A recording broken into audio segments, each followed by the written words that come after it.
নমস্কার বন্ধুরা, তোমরা সবাই কেমন আছো? আশা করি তোমরা সবাই খুব ভালো আছো। কুকিং ভিলেজ ফুডে তোমাদের সবাইকে স্বাগত জানাই।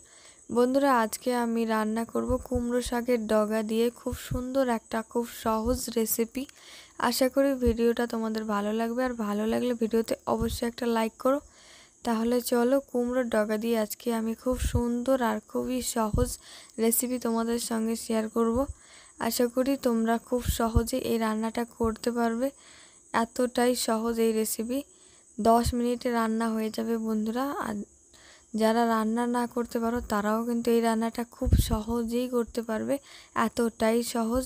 দেখো, আমি তার জন্য প্রথমেই এই কুমড়ো ডগাগুলোকে কেটে নিচ্ছি। দেখো আমি কিভাবে কেটে নিচ্ছি। আর দেখো বন্ধুরা, পাতাগুলোকে আমি হাত দিয়েই ছিঁড়ে নিচ্ছি। দেখো, আর এই যে দেখো এইভাবে। আর কুমড়োর ডগাগুলোকে আমি কেটে নিচ্ছি। দেখো, বাগানের টাটকা সবজি কার না খেতে ভালো লাগে বন্ধুরা। দেখো কতটা সুন্দর হয়েছে। এইভাবে আমি সমস্ত কুমড়োর ডগাগুলোকে কেটে নিচ্ছি। দেখো, পাতাগুলোকে হাত দিয়ে ছিঁড়ে নিয়েছি। আর হ্যাঁ বন্ধুরা, আমি না দেখে কুমড়োর ডগাটাকে কেটে ফেলেছিলাম। দেখো একটা কুমড়ো হয়েছে, কত সুন্দর লাগছে তাই না বলো। আর দেখো এইভাবে ছোট ছোট পাতাগুলোকে আমি গোটা গোটাই দিয়ে দিয়েছি। ঘরে যদি কোনো রকম সবজি না থাকে তাহলে কিন্তু তোমরা এই রকম কুমড়োর ডগা দিয়ে খুব সহজেই খুব সুন্দর রেসিপি রান্না করতে পারবে।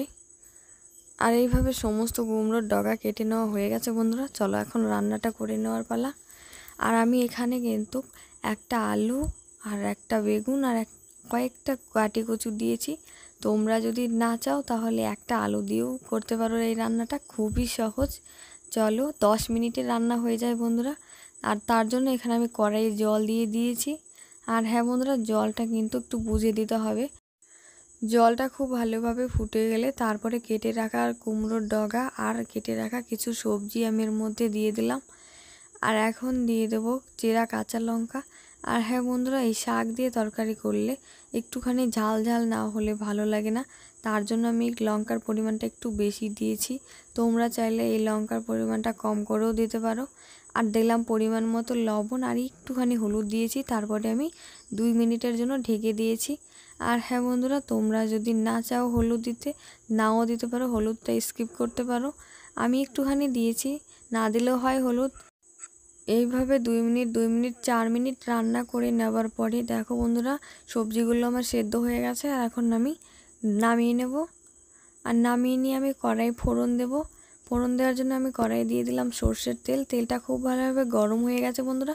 আর এখন আমি একটা তেজপাতা আর 2টো শুকনো লঙ্কা দিয়ে, আর হ্যাঁ বন্ধুরা, আজকে আমি কালো জিরে ফোড়ন দিয়ে রান্নাটা করব। অল্প একটু কালো জিরে ফোড়ন দিয়েছি। আর তারপরে আমি দিয়ে দিচ্ছি 1 মুঠো মুগ ডাল, সোনা মুগের ডাল। সোনা মুগের ডালটা দিয়ে খুব ভালোভাবে নেড়ে চেড়ে তারপরে আমি এখন সেই ঢেলে রাখা সবজিটা এর মধ্যে দিয়ে দেবো। দেখো বন্ধুরা, এইভাবে দিয়ে একটুখানি নেড়ে চেড়ে এখন খুন্তি দিয়ে আমি একটুখানি নেড়ে নেব। একটুখানি নেড়ে নিয়ে দেখো বন্ধুরা, এখন আমার রান্নাটা কিন্তু হয়ে গেছে। এইভাবে 1 মিনিট নেড়ে চেড়ে নামিয়ে নিলেই হয়ে যাবে আমাদের কুমড়োর ডগা দিয়ে খুব সুন্দর একটা ইউনিক রেসিপি। আশা করি এই রকম রান্না তোমরা খুব সহজেই করে নিতে পারবে, কোনো রকম ঝামেলা ছাড়াই। আর হ্যাঁ বন্ধুরা, খেতেও কিন্তু দুর্দান্ত লাগে। তোমরা অবশ্যই বাড়িতে একবার হলেও বানিয়ে খেয়ে বলো কেমন হয়েছে। আর হ্যাঁ বন্ধুরা, বাড়িতে যদি কোনো রকম সবজি না থাকে তাহলে কিন্তু তোমরা এরকম রেসিপি মাঝে মধ্যে করে খেয়ে দেখতে পারো। আর আশা করি তোমাদের ভালো লাগবে। আর ভালো লাগলে ভিডিওতে অবশ্যই একটা লাইক কমেন্ট শেয়ার করো। আর প্লিজ চ্যানেলটিকে সাবস্ক্রাইব করে দেওয়ার অনুরোধ রইল। তোমরা সবাই ভালো থেকো, সুস্থ থেকো। তোমাদের সঙ্গে দেখা হবে পরবর্তী অন্য আরেকটা নতুন ভিডিওর সঙ্গে। ততক্ষণের জন্য তোমাদের সবাইকে টাটা।